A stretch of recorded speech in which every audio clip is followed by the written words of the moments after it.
4 તારીખે red alert Narmada વિસ્તારની અંદર છે અને ઓરેન્જ એલર્ટ છે એ છોટાઉદેપુર, ભરૂચ, સુરત, નવસારી, ડાંગ, વલસાડ, દમણ અને દાદરા નગર હવેલી.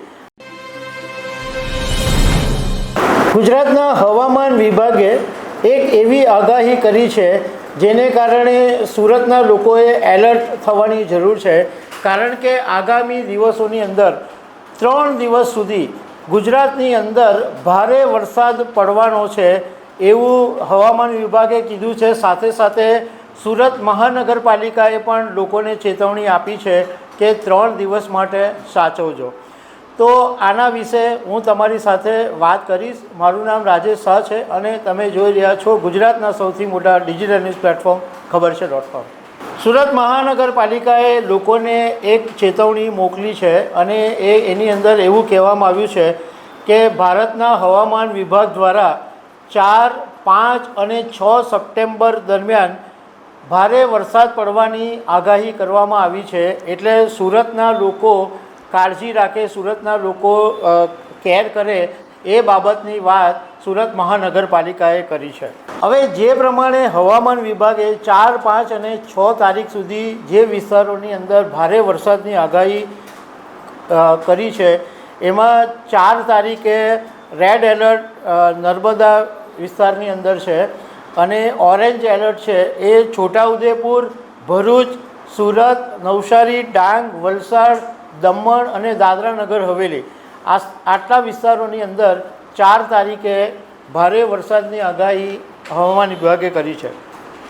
5 સપ્ટેમ્બરના દિવસે ઓરેન્જ એલર્ટ જે વિસ્તારમાં છે એમાં બોટાદ, અમરેલી, ભાવનગર, છોટાઉદેપુર, નર્મદા, તાપી, ભરૂચ, સુરત, તાપી, નવસારી, ડાંગ, વલસાડ, દમણ અને દાદરા નગર હવેલી. અને 6 તારીખે છોટાઉદેપુર, ભરૂચ, નર્મદા, સુરત, તાપી, નવસારી, ડાંગ, વલસાડ, દમણ, રાજકોટ, દ્વારકા, પોરબંદર, બોટાદ, અમરેલી, ભાવનગર, જૂનાગઢ અને ગીર સોમનાથ. 6 તારીખે આનંદ ચૌદસ બી છે, એટલે ગણપતિ બાપાને 10 દિવસ સુધી જે લોકો ઉત્સાહપૂર્વક ઉજવણી કરી રહ્યા છે એ 6 સપ્ટેમ્બર અને શનિવારના દિવસે વિસર્જનનો દિવસ છે. એટલે જે પ્રમાણે હવામાન વિભાગની આગાહી છે એ જોતાં દક્ષિણ ગુજરાતની અંદર વિસર્જનના દિવસે બહુ ભારે વરસાદ પડી શકે છે.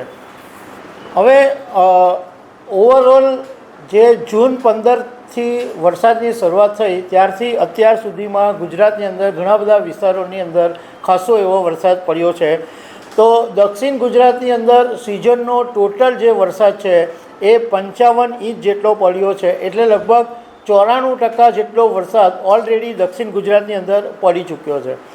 પૂર્વ મધ્ય ગુજરાતની અંદર 28 ઇંચ વરસાદ પડ્યો સિઝનનો, ઉત્તર ગુજરાતની અંદર 27 ઇંચ, સૌરાષ્ટ્રની અંદર 25 ઇંચ વરસાદ, કચ્છની અંદર ઓછો છે 16 ઇંચ જેટલો વરસાદ છે. હવે દક્ષિણ ગુજરાત અને ઉત્તર ગુજરાતના થોડાક વિસ્તારો વાઇઝ વાત કરીએ તો વલસાડની અંદર અત્યાર સુધીમાં 84 ઇંચ જેટલો વરસાદ પડી ગયો છે. ડાંગની અંદર 72 ઇંચ વરસાદ પડી ગયો, નવસારીની અંદર 66 ઇંચ, ઉત્તર ગુજરાતમાં પાટણની અંદર બહુ ઓછો વરસાદ છે, માત્ર 16 ઇંચ જેટલો વરસાદ પડ્યો છે. અને દક્ષિણ ગુજરાતના કપરાડાની અંદર સૌથી વધારે વરસાદ પડ્યો છે 110 ઇંચ જેટલો અને ખેરગામની અંદર 90 ઇંચ વરસાદ. ફરીથી એક વખત સુરત મહાનગરપાલિકાની ચેતવણી સુરતના લોકોને યાદ અપાવી દઈએ કે જરૂરી સંભાળ રાખજો, કારણ કે 4, 5 અને 6 સપ્ટેમ્બર સુધી સુરતમાં ભારે વરસાદ પડવાનો છે. તો દર્શક મિત્રો, આવી અનેક વાતો સાથે અમે તમને મળતા રહીશું. Thank you very much.